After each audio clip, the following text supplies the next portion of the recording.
Hello, hello, hello. This is Lee Fuller, and you're listening to the Bible in Real Life podcast. I am so happy to have you here, and I want you to know that this is the place where you can be encouraged, you can be strengthened, and you can learn how to um, follow God in real life, right? This is the Bible in Real Life podcast. Make sure you're following us on social. Make sure Instagram, TikTok, Facebook, YouTube. I'm working on that YouTube channel, y'all. So there'll be more information coming about that soon. So make sure you're following us on Instagram. More information about YouTube coming soon, right? Because I want to dominate the platforms with the Bible in real life. And today we're continuing with our series, Holiday Headaches.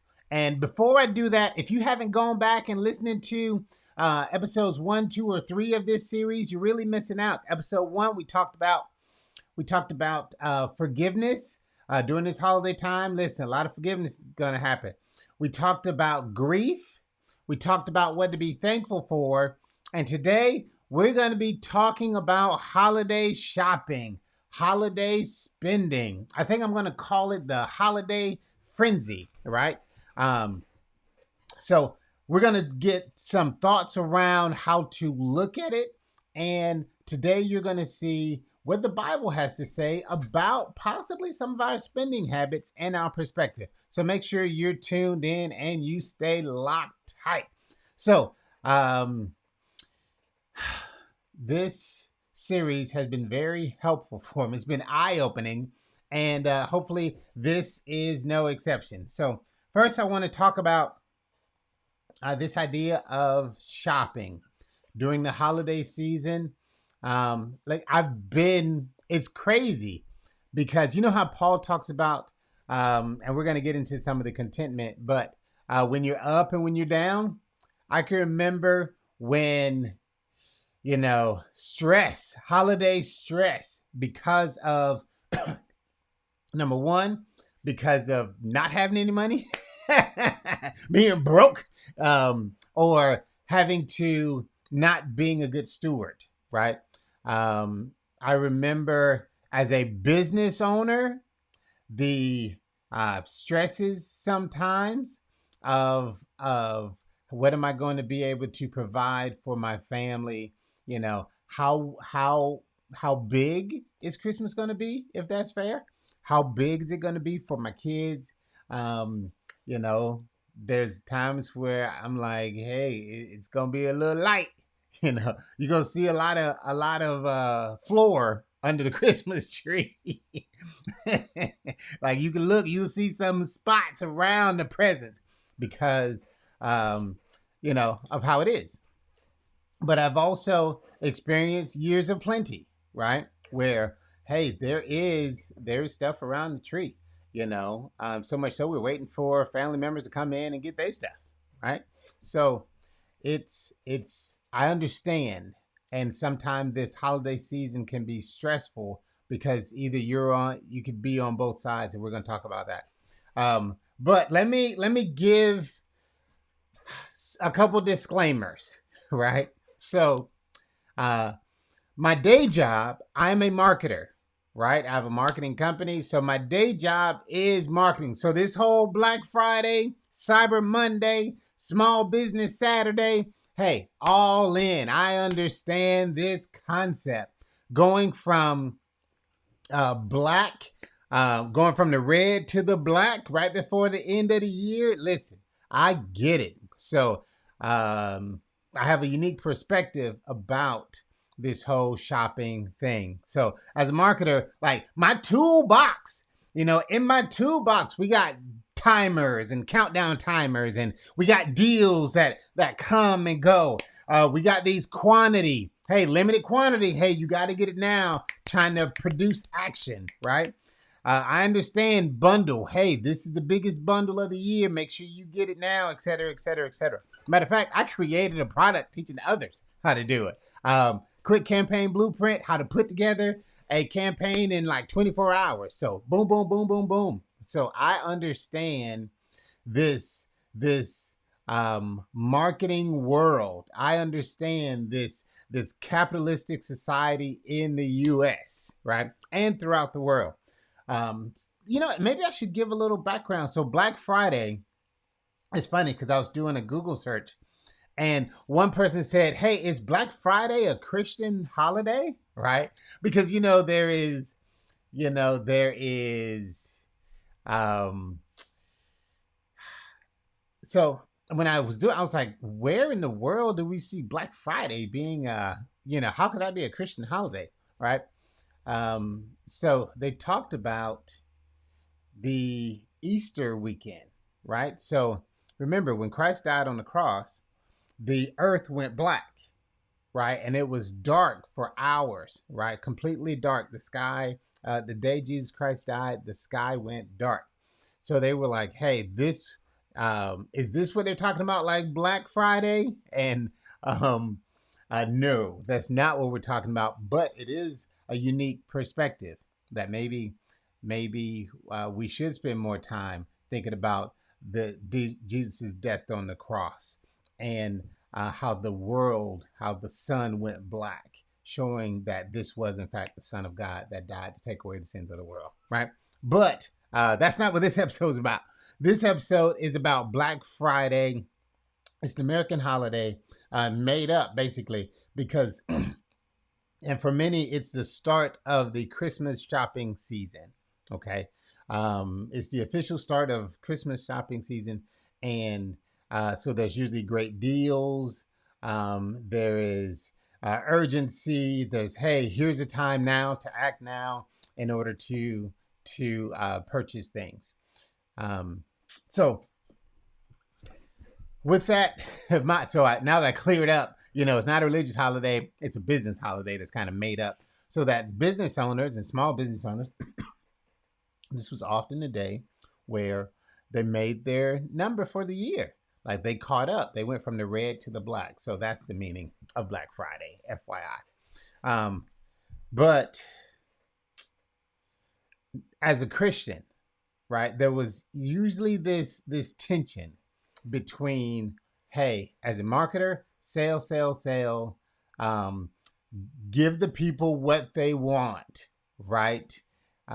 It's on them to be responsible. Sell it. And I still feel that way, but I want to give us a bigger framework, right? Because majority of people on here may not necessarily be business owners. They may be just regular people that are hearing these motivations, that are hearing these thoughts. And I want to give you ideas to think about. So first, let's look at, I'm going to kind of lump them into C's, right? The first idea that I want us to look at is contentment. Okay. It's so interesting that Black Friday comes right after Thanksgiving, right? Thanksgiving, we were taught to be thankful. Lord, I appreciate all the things you've given me. I appreciate what I have. I'm so thankful for the people that are around the table, blah, blah, blah, right? And oh, how quickly we become discontented, right? The very next day, I'm thankful for what I have, but now I got to go out and get more and more and more and more and more. And I want to caution us and say, hey, you know what? Let's not lose that attitude and spirit of contentment. 1 Timothy 6:6 says that godliness with contentment is great gain, right? So yes, we want to live holy. Yes, we want to be godly. But the Bible also says that we should be content, right? Godliness with contentment is great gain. So even in the holiday season, okay, don't shift your personality. Don't shift your focus so quickly from thank you, Lord, and thank you for all that I have to now let's see how we can get more, right? So I want to start off by saying that. So we want to have this attitude of being content. Man, I thought I had the verse that says, Paul warns us to be content. So in 1 Timothy, he's telling Timothy, but I think it's Philippians. There it is. Philippians 4:11. So, um, before we can do all things, right, which is 4:13, most of us know that. Let's look at Philippians 4:11. And 4:11 says, actually, I'm going to share my screen for those that will be watching the video later. But it says, Philippians 4, let's start at 10.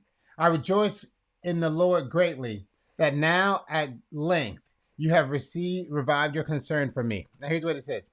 You were indeed concerned for me, but you had no opportunity. Paul is saying in verse 11, not that I am speaking of being in need, for I have learned in whatever situation I am to be content. I know how to be brought low, and I know how to abound. In any and every circumstance, I have learned the secret of facing plenty and hunger, abundance and need. I can do all things through Christ who gives me strength, right? So Paul is reminding us that, hey, with God's power, with God's strength, we can have a lot or we can have a little. There be seasons of plenty and seasons of hunger, right? Seasons of abundance and seasons of need. And Paul says, hey, with God's strength, you can not get pulled into this consumerism. You can be content with what you currently have, right? So that's the focus I want to tell us initially that, let me go back to camera. I want to remind us initially that God gives us the strength to be content. And Paul tells Timothy, godliness with contentment is great gain. So don't get pulled into this shopping season because of your discontent with what you have. Okay. Now, I also want us to look at this idea from another perspective. You may say, hey, Lee, I'm a giver, right? I like to go shopping during these holiday and during these sales because I'm a giver and also a steward of God's money, right? The things that God has blessed us with, I'm a good steward of it. And I know that on Black Friday and these different holidays, I can get more by spending less, right? I can, things that I've been looking at for a while, now I'm able to get them at a reduced price. So isn't that being a good steward? And the answer is yes, right? So what this forces us to do is this whole conversation about Black Friday. It forces us to really evaluate our motives, right? I'm not here to tell you never go shopping on Black Friday. I'm here to tell you to examine your motives.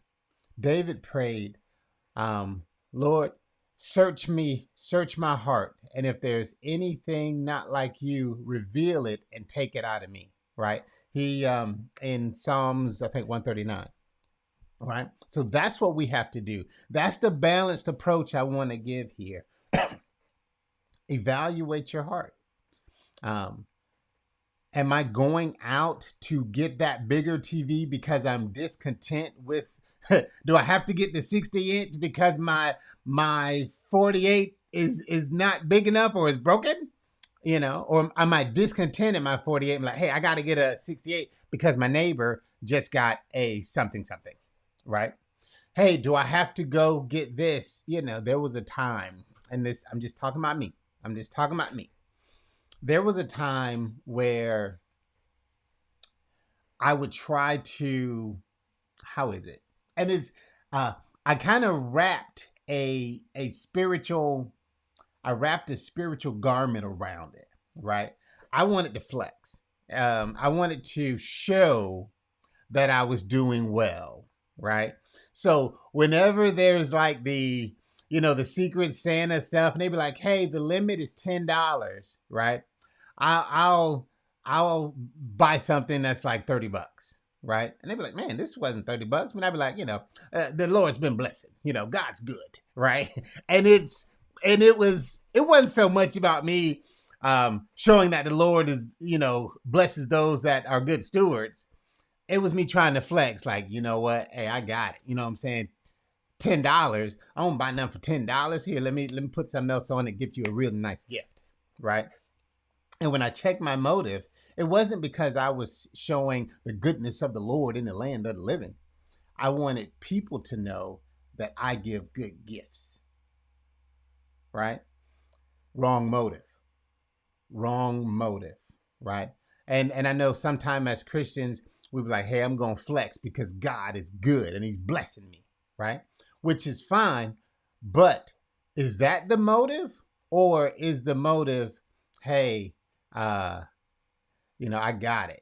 So I want you to know I got it. It's, me and my wife will say stuff like, it's like a humble brag, right?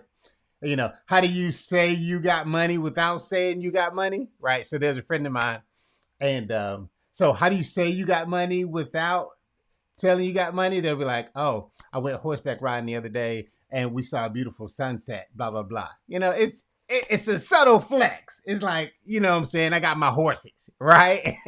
We need to know that. You could have said, "Hey, you didn't have to humble flex, But my point is, check your motives, right? You can go Black Friday shopping because you're a good steward. You've been saving up, and this is a time where you can responsibly go out and do your shopping, right? I know some people that they will go shopping on these big discount days and during this holiday season because they're buying gifts for others, right? We're going to get into that later. But first, check your motives, right? Make sure you're content. The other C that I want to talk about is covetousness, right? We don't really use covetousness, so I'm gonna call it greed, because that's really kind of what covetousness is. It's me wanting something else, me wanting more and more and more, right? So it's really kind of this attitude of greed.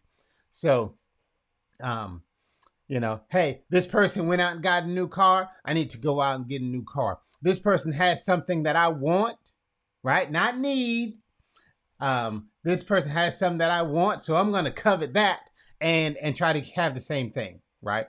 So we really want to evaluate whether or not our going out and shopping is because of sin in our heart. Covetousness in our heart. And I don't want to get too deep. But a lot of times spending and shopping is a symptom, and we're trying to deal with a different need. Okay. So sometimes shopping is kind of a way that we deal with deeper lying issues. Okay. Which can lead to covetousness and different things. Issues such as low self-esteem. Hey, I don't really feel good about myself. So if I put somebody else's name on me, right? If I put a fancy brand on me, I feel better about myself, right? Hey, my Louis makes me feel better about me, right? And if it's due to low self-esteem, then that's not helping. Remember, we get our identity from Christ, right? Our identity is in Christ when we look in Ephesians chapter 1. So if I'm looking to some other name to raise my self-esteem, to allow me to identify myself, I'd rather be associated with this than with the name of Christ, then I have gone too far in my shopping. Does that make sense? So sometimes pride is an issue, and we say, hey, you know what? This is how I roll. I always got to do it big, right? I remember I got a buddy of mine and I love it because I know his heart, but I've seen it done. I've seen two different people do it for two different reasons. Okay. So, hey, let's go out to eat. Okay, cool. Let's go out to eat. Hey, it's about five couples, right? Hey, let's all go out to eat. Cool. I got one guy that he will never allow you to pay for a meal. He's like, I got everybody, right? One guy does it out of generosity, like, hey, you know what? I invited y'all out. Hey, I'm paying for it. Another one is so that no. I just want you to know that I'm the man, right? And I got it like that. So, leave your wallet in your pocket. I'm handling everything today, right? And you can feel the difference, right? Two different people, two different feelings. It's like, okay, I think your boy is flexing right now. And then the other one, I feel like, okay, wow, that's a very generous gesture. I got the one last time, another got this time, another got this time. You know what I'm saying? So it's heart issues. Sometimes pride forces us to go spend and splurge on the holiday season, right? What else? So my point is, make sure you're evaluating your motives, okay? Generosity versus pride, low self-esteem versus, I have my identity in Christ and different things. So that's the thing. In this holiday season, make sure we're content. And I'm going to wrap this up. Make sure we're being content with what we have. Make sure we check our motives. Make sure we watch out. This is a warning against covetousness. Am I buying just to buy? Or I love to give to my children. I love to give to my wife. I love to give to my friends. I love to show my appreciation for their friendship, their attitude, etc., etc. So that's generosity. That's, hey, I'm a giving person. I love to give and bless other people, right? So we just got to watch that. Check your motives. Remain content. Watch out for covetousness. Okay. I love to give versus I love to get. I want to just get more and get more and get more. And the other is charity, right? During this holiday season, I challenge you to buy something for someone else, right? There's a beautiful program that we have at our church, Angel Tree. And there are many different, giving programs. Some people give to, food banks and different things. There are some who on holiday or on these shopping holidays, they go buy stuff to donate. And that's amazing. They're being an excellent steward of what God has given them and desiring to bless others, right? So, in Timothy again, what is it? In Timothy 6, watch this. Come on. 1 Timothy 6.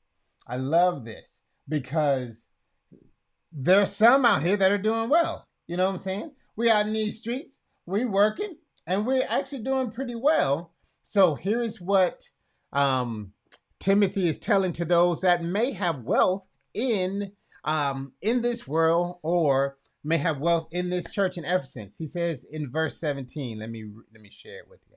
17 says, as for the rich in this present age, charge them not to be haughty, nor to set their hopes on the uncertainty of riches, but on God. He's like, hey, I don't mind if you get it, but don't place your hopes on the uncertainty of riches, right? Don't place your hope on the uncertainty of gaining and having all these things.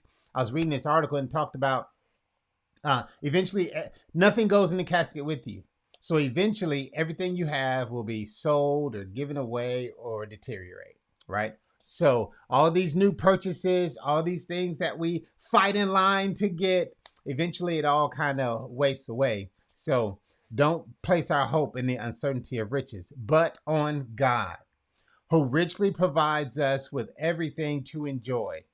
They are to do good, to be rich in good works, and to be generous and ready to share. Because when we do this, verse 19, thus storing up treasure for themselves as a good foundation for the future, so that they may take hold of that which is truly life.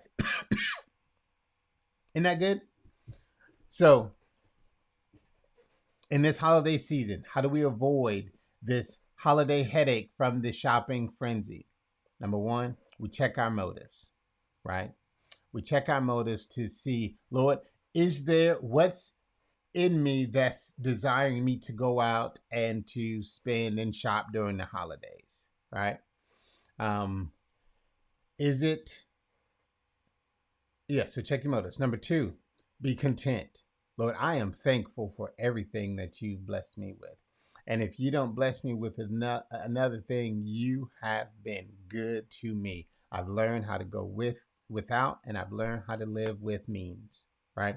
So I will remain content because the Lord is my inheritance. Check for greed or covetousness, right?